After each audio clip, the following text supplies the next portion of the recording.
Good afternoon to you. I'm Stacey Ann Providence. C News is live. It's been a morning full of protests in Port of Spain. Former workers attached to energy service provider JSL International staged a silent protest in front of the company's office on St. Vincent Street earlier today. Now, together with their union, the Oilfield Workers Trade Union, the workers marched to what they say is outstanding wages owed to them from the Ocean Victory rig, which belongs to Diamond Offshore. They said this money was owed to them since March. We have other monies in terms of our severance. The BRL already clear these payments for all the workers here. So we asking that the company pay us or pay the workers all the money that is owed to them and pay us in a timely manner, not the timeline that they set out for us, because we can't be waiting home unemployed and yet still we're being owed. Another representative, Dave Waza, said the matter is before the industrial court, but workers believe contracts were changed. The company is supposed to honor like from 1 to 3 years service, a certain amount of money, and from 1 to 4 years, a certain amount of money. You know what they did? They put from 6 to 12 years. So they actually cut out the worker from about $60,000 to $80,000. Now, I don't have no big English to put for it, but that's what they call blunt, tea-free. Well, CNews attempted on numerous occasions to get a comment from JSL International about the protest action. However, all of our calls so far have gone unanswered. Well, nursing students attached to the University of the Southern Caribbean this morning gathered with their union representatives in front of the Ministry of Education to protest for non-payment of stipends. Members of the Trinidad and Tobago Registered Nurses Association and the Registered Nurses Association stood with the students who say they have not been paid in 13 months. President of the Trinidad and Tobago Registered Nurses Association, Edie Stewart, said this is unacceptable. The nurses union, really we don't want to be out here, but we have to stand in solidarity with our Student Nurses Association today in the plight that they have been having in excess of 13 months plus. Since July actually, 2016, they have not been paid their stipend. A very small amount, $800 a month, yet it is vital in fulfilling the needs as a student nurse. He said the students play an important role in the healthcare system. Ministry of Education and the self-professed Woodman of the Year, unfortunately, who has refused apparently to sign a cabinet note to ensure stipend is allocated to the nurses students.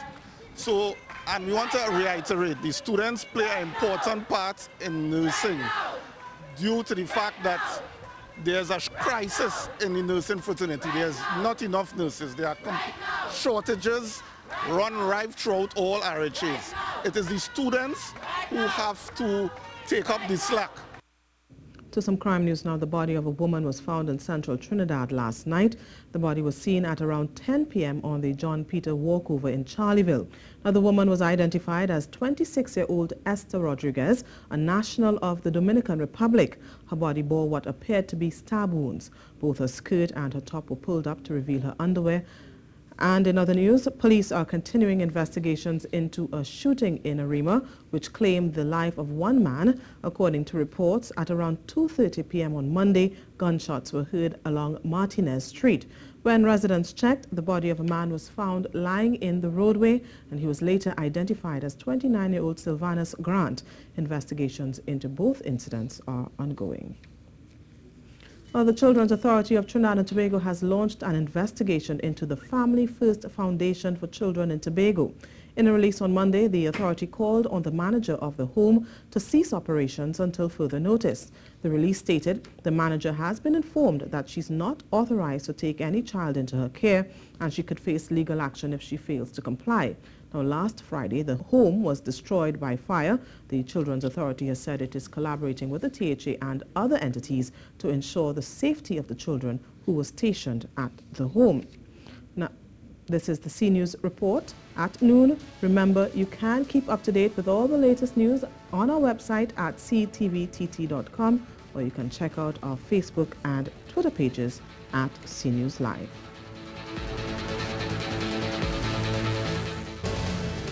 A caregiver at the Family First Foundation, Merle Hercules, has said the home has to meet the required standards before the children are returned. She said there's nothing to refute about the press release issued by the Children's Authority. We have to come up to standards. We don't have to, it's not wishful thinking. According to the Prophet Habakkuk, he said, write your vision down. So it's not that you're wishing, you have to do what is required before any consideration can be met. However, Mrs. Hercules said the children were well taken care of at the home prior to the fire. She explained she also engaged them in several community activities. The community will come home with children here, right? And people will tell you that we go to church, we go to there, and they're including all the arts and those programs, these some money programs, they're well taken care of. On a related note, the Division of Health, Wellness and Family Planning also submitted a statement this morning concerning the children at the Family First Foundation. The division confirmed that the fire which occurred at the Family First Foundation on Friday, September 8th, is receiving the due attention of the division. They added, in keeping with the division's commitment and responsibility for the protection and care of the children on the island, the division is ensuring that the children receive social and medical assessments, treatment, care and support. The statement ended with the division giving assurances that all the necessary decisions will be made in the best interest of the children. Well, opposition leader Kamla Persad-Bissessar says slain Trinidad and Tobago Defense Force officer Marcus Gay should be hailed as a hero. Gay was shot dead in Moruga last week while conducting a covert operation.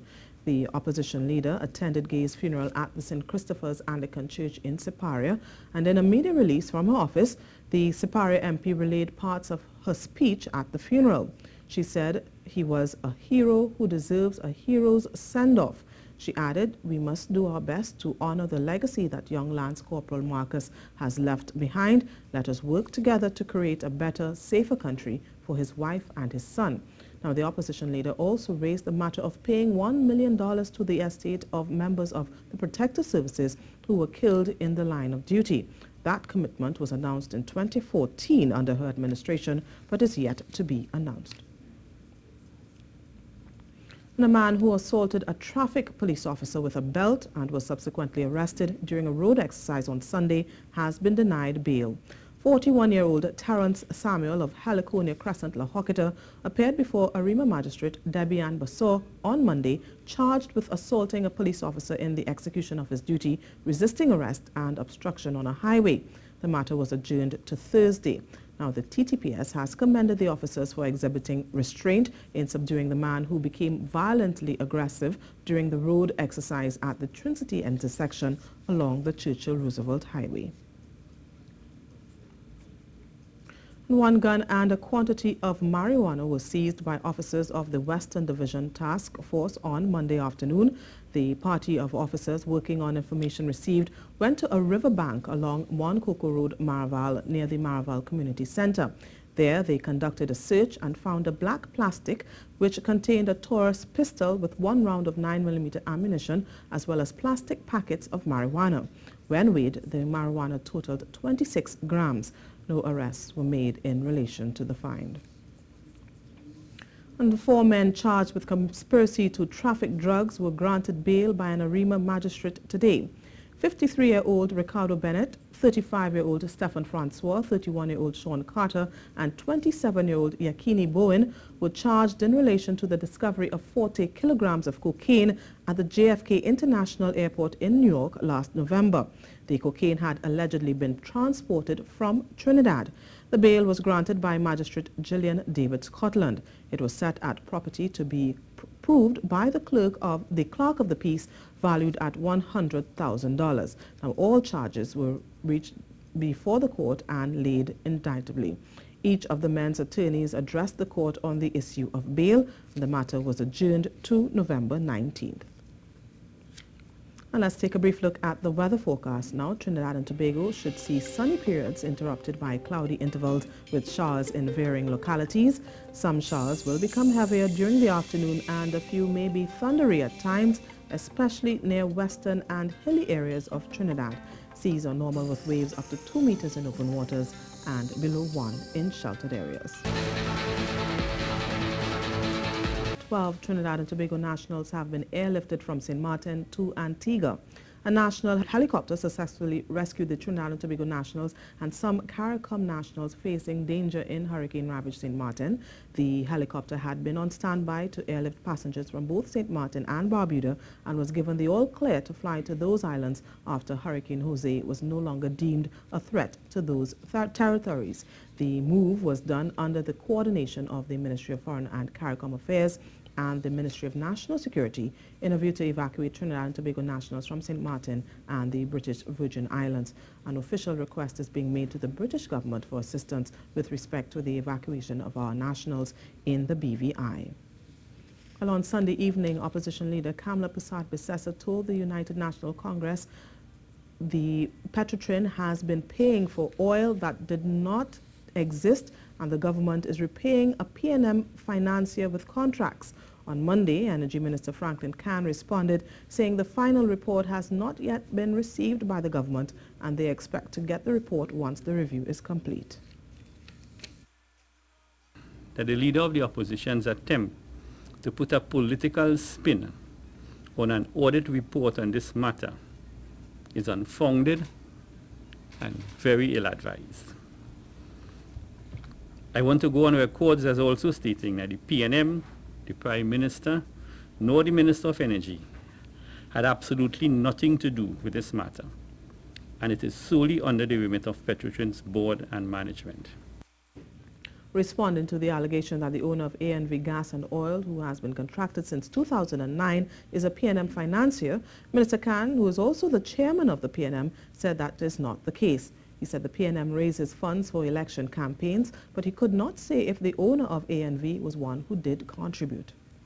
Sometimes the chairman and all isn't aware of certain contributions, but all I would say is that I am not aware that there's nothing called financiers of the PNM. And the board of directors and the management of state-owned Petrotrin met on Monday morning to discuss the volume of crude oil produced for fiscal 2017. It has confirmed investigations are in progress with respect to reports of inconsistencies in the volumes of crude oil reported from the exploration and production fields and the volumes reported as received at the Point-a-Pear refinery. The company said management will apprise the board on a regular basis on the progress of its activities to resolve this issue and to ensure greater assurance of the company's production volumes.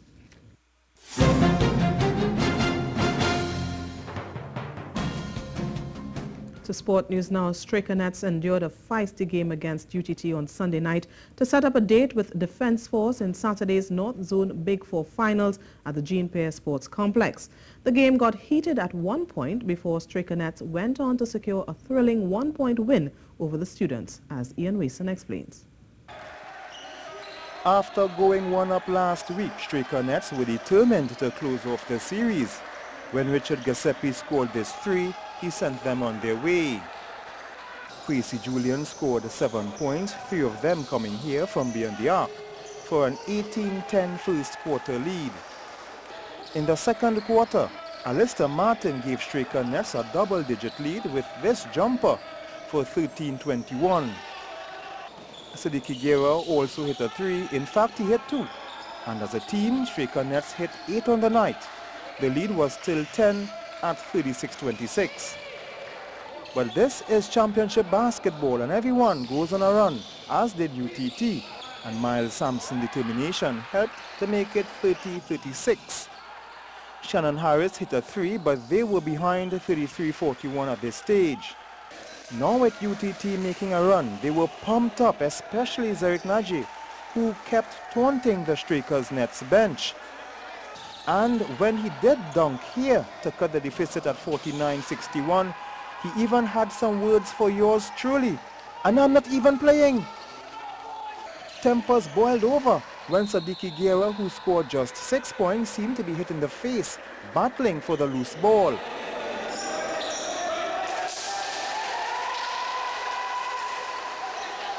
And after that play, Alistair Martin had to be restrained by his teammates. Now, watching the size of Martin, you would think that Najir had to be real brave. The referees Albert Sprott and Andre York were quick to regain control. When the game did restart, however, more from UTT, Lazaro Campbell tying up the scores at 64 with just about 2 minutes to go. But hear this, with 3 seconds on the clock and Striker Nets up by 1, Julian missed both free throws.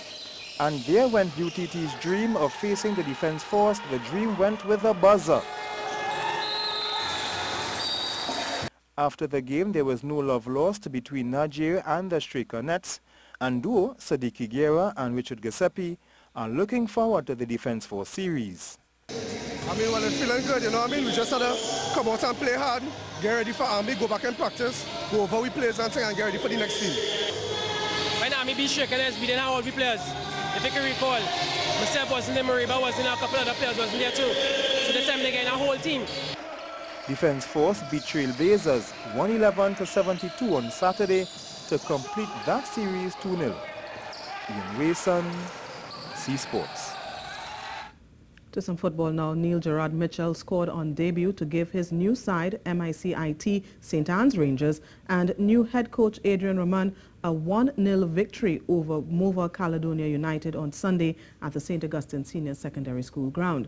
The narrow result, which puts bottom of the table Rangers level on 7 points with Mova Caledonia and Police FC, also put to rest a haunting 5-1 loss the St. Anne's club suffered against current Pro League leaders W Connection at the same venue in their previous outing on August 14th. This one heated up quickly as both teams had early chances, Caledonia coming close here and Rangers only just getting it out of danger.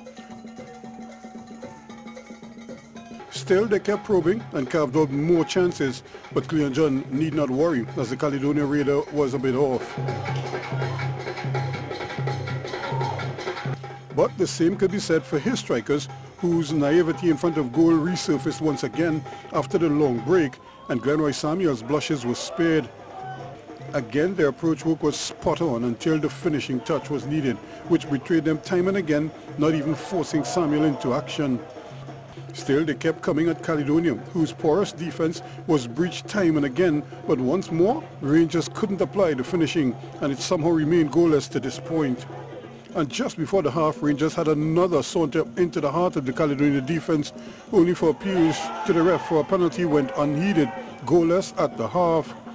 In the second half, it was more of the same, as Rangers took control of the game, but this time Samuel had to be brave to get to this teasing cross to deny Rangers. And when Caledonia attacked, they found former national standout Cleon John in deny mode, as neither team could break through. The only thing to be said is that they kept creating chances and you felt something had to give. And that's exactly what happened in the 78th when Rangers again moved the ball neatly upfield and got it to Neil Mitchell, who made amends for his earlier indiscretions in front of goal, 1-0 Rangers.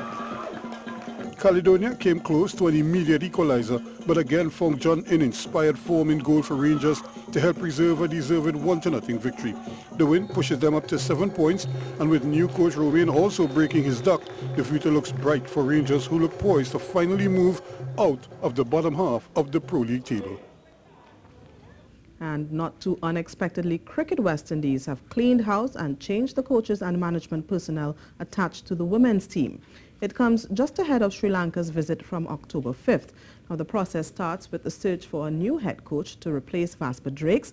An interim management team will be in place for the short term with Henderson Springer, head coach, Gus Logie, assistant coach, Ariane Manga, physiotherapist, Shane Cooper, sport and conditioning trainer, and Gary Bell, analyst. Now, they will replace the old management team headed by Drakes and assisted by Ezra Mosley. CWI is looking to build a formidable team that will go into 2018 when the team will defend its T20 World Cup title when the region hosts the Women's T20 World Cup next year. Now, an 18-member squad will gather for a camp from September 25th to October 4th, from which the final 13 will be selected for the 3 one-day internationals, 3 T20 series scheduled for Trinidad and Tobago and Antigua. A national standout, Jermaine Jones, was forced to watch from the stands when his team, the Seattle Sounders, battled the LA Galaxy in the MLS on Sunday. Jones was noticeably absent from the final squad chosen for the mega clash with the Galaxy, one of the premier franchises in MLS history. His recent early unsanctioned return to Trinidad ahead of the Jamaica friendly and subsequent 2 World Cup qualifiers with Honduras and Panama didn't go down well with Sounders coach Brian Schmetzer, who indicated late last week that the matter was being dealt with internally. Jones returned to training with the team last Thursday, but while other returning nationals made the starting 11, Jones didn't even make the squad. Coach Schmetzer said that Jones had to now prove his commitment to his teammates if he hopes to be back in their good graces. Jones recently inked a 2-year deal to switch to German Division 2 team, the Darmstadt, and will leave Seattle on December 9th. How he gets on between now and then will depend on the coach. Seattle scored late to earn a 1-1 tie with the Galaxy. And that's it for sport.